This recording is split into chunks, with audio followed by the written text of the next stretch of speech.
नमस्कार मित्रों, मैं हूं आपका मित्र उमेश महादोशी। अभिराम वाणी पर आपका हार्दिक स्वागत है। समकालीन लघुकथा की विकास यात्रा में योगदान के क्रम में प्रस्तुत है लघुकथाओं की नई श्रृंखला मुहावरों से सज्जित लघुकथाएं। इस श्रृंखला में उन लघुकथाओं को प्रस्तुत किया जा रहा है जिनमें किसी न किसी रूप में एक या अधिक मुहावरों का प्रयोग किया गया है। इस कार्यक्रम में प्रत्येक रविवार को एक या दो लघुकथाएं प्रसारित की जा रही हैं। नई पीढ़ी की लघुकथाएं कार्यक्रम के स्थान पर मुहावरों से सज्जित लघुकथाएं कार्यक्रम अगली सूचना तक जारी रहेगा। यद्यपि इस श्रृंखला का प्रमुख उद्देश्य लघुकथा साहित्य में कहावतों और मुहावरों के उपयोग को रेखांकित एवं प्रोत्साहित करना है, तथापि हमारा प्रयास है कि मुहावरों से सज्जित लघुकथाएं सामान्य लघुकथाओं की विशिष्टताओं से संपन्न होने के साथ सामान्य पाठक की समझ एवं उसकी पसंद भी बन सकें।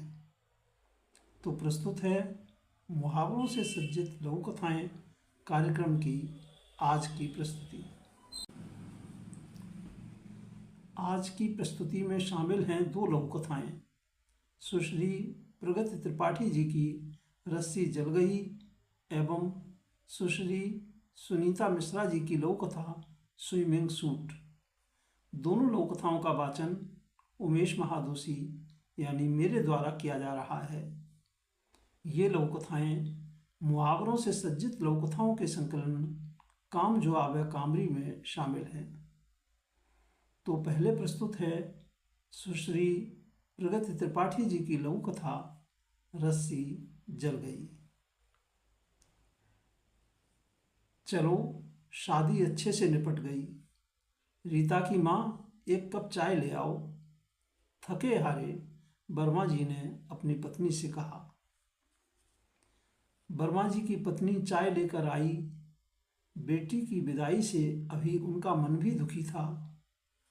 चाय पीते हुए वर्मा जी ने पत्नी से पूछा, राकेश कहाँ है? वो रहा। राकेश बेटा इधर तो आना, पिताजी बुला रहे हैं। जी पिताजी, आपने बुलाया? हाँ, शादी में हुए खर्चों का हिसाब किताब कर लेते हैं। सब कुछ अच्छे से हो गया। बेटी खुशी खुशी अपने घर चली गई, इसी बात की तसल्ली है। क्या सब अच्छे से हो गया? खून तो चूस लिया रीता के ससुराल वालों ने। अभी बाहर टेंट वालों को पैसे दे रहा था, वे और पैसे की डिमांड कर रहे हैं। कह रहे हैं कि 2 गद्दे, 5 बर्तन, 2 तकिया गायब हैं। अभी लाइट वालों, बैंड वालों, कैटरिंग वालों को पैसे देना बाकी है। राकेश खींचते हुए बोला। सही कह रहे हो बेटा। 10 लाख कैश और एक i20 लेने के बाद भी रीता के ससुर का पेट नहीं भरा तो अपने दामादों और भाइयों को सोने की अंगूठी दिलवा दी और मजबूरीवश मुझे देनी पड़ी। बहुत लालची हैं। राकेश की पत्नी आशा हाथ में नाश्ते का ट्रे लिए दरवाजे पर खड़ी सारी बातें सुन रही थी। उसकी आंखों के सामने अपनी शादी की यादें चलचित्र की भांति घूम गईं। जब उसकी शादी में दहेज देने के लिए लोन लेना पड़ा था और वो कर्जे से इस कदर दब गए कि अब तक उनकी आर्थिक स्थिति सुदृढ़ नहीं हुई। आंसू पोंछते हुए आशा कमरे में दाखिल हुई। उसे देखते ही वर्मा जी बोल पड़े, आखिर लड़के वाले ठहरे, उनकी सारी बातें माननी ही पड़ेंगी। राकेश का बेटा दीपू भी अपने दादाजी के साथ नाश्ता करने बैठ गया और खाना खाते हुए उसने पूछा, दादाजी रस्सी जल गई पर बल नहीं गया का क्या मतलब है? हिंदी के गुरुजी ने इस मुहावरे पर निबंध लिखने को बोला है। दीपू के इस सवाल पर वर्मा जी बगले झांकने लगे। यह थी सुश्री प्रगति त्रिपाठी जी की लघु कथा रस्सी जल गई। और अब प्रस्तुत है सुश्री सुनीता मिश्रा जी की लघु कथा स्विमिंग सूट। अरे भाभी, हम लोग ये पराठे नहीं खाते नाश्ते में।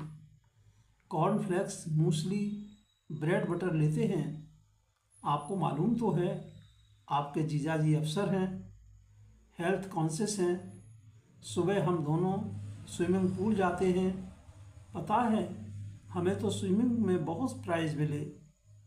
शहर से मायके आई ननद कस्बे की अपनी छोटी भाभी के साथ शाम के समय सैर पर निकली। आपन मुख आपन करनी बखान रही थी। खेत से होते तलैया की तरफ ननद भाभी पहुंची कि शोर सुना, अरे बचाओ रे कोई, मोर लल्ला तलैया में डूब रहो। भाभी ने मौके की नजाकत को समझा, साड़ी का पल्लू खोस कूद कर बच्चे को किनारे ले आई।